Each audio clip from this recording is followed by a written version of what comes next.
Good evening. I'm going to be meeting with the CEO in just a few minutes, and I am the nurse administrator over several of the units at the hospital here. Our subject on our focus is going to be industrial leadership paradigm options. The hospital vacancy rate has increased to 35% with the implementation of new minimum staff ratios starting in 3 months. The CEO states that I must reduce the turnover rate and increase recruitment efforts immediately, or the hospital will have to consider closing units or reducing available beds when the new ratios take effect. So I've planned my options and I've put them in order of importance. Where the first thing I want to do is to try to help with the staffing issues. I'm going to increase our staff sign-on bonuses for new hires and offer other incentives for recruiting new nurses. Offering incentives for recruiting new nurses that will match the sign-on bonus and spread out this payment plan for 6 months and 12 months. So they would get half of the money of the sign-on bonus if they were still employed at 6 months, and then they would get the remainder of the sign-on bonus at 12 months. The person that recruits them would also get the matching benefits from that too, if they were currently internal. I want to hold informal meetings with current staff to determine their major variables affecting their current satisfaction levels and attempt to increase those variables that increase the worker satisfaction. Involvement and investment from current staff will allow the staff to focus more on what successful organizations have and what most leaders possess are the levels of 5 leadership qualities. The leader is someone that has knowledge and skills of how to do the job, but also skills that can help the groups achieve these shared goals. If we don't do something, we're going to lose what nursing staff that we have here. Aggressively, I want to recruit nurses to solve at least the immediate problems. I maybe want to pull in staffing agencies. I really do not want to recruit internationally because I don't think that that will solve the problem in the long run. I don't think those nurses will end up staying.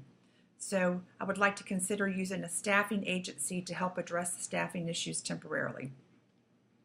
And hopefully some of those staff may choose to stay long term. I want to also possibly expand the job description that will increase unlicensed assistive personnel and LPNs to help relieve the registered nurses of some of their duties now. That can help take some of the stress off of them. I want to develop an open door policy in an effort to be more accessible to the workers who wish to discuss their concerns about the work environment. Also, I want to include making daily rounds on all of the nursing units that I manage in an effort to get to know the nursing staff better with a one-on-one basis.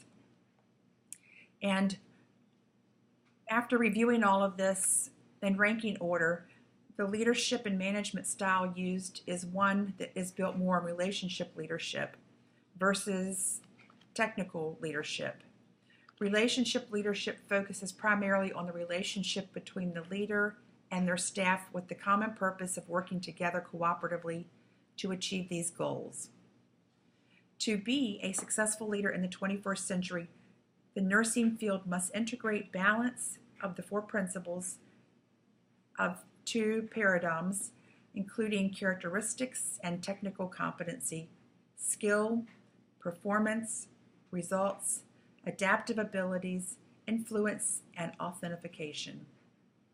In the present industrial age leadership, there is more focus on productivity, quantity-driven workload that is losing grip of the quality care that comes from the people with the skills. My ranking order is based on 38 years of nursing experience and relates more to servient relationship age leadership. I perform every aspect of my job using the foundation of servient leadership and the focus of the Nursing Code of Ethics. Foundation would not affect the ranking order to my selection due to experience on the job. I would keep it the same. being a nurse for 38 years and having been through this experience just recently, the distance of the leader and the workers creates a hard relationship. So I think there has to be a little bit of caring from the leader and understanding of what what your staff is going through. So I hope that my meeting with my CEO will be successful.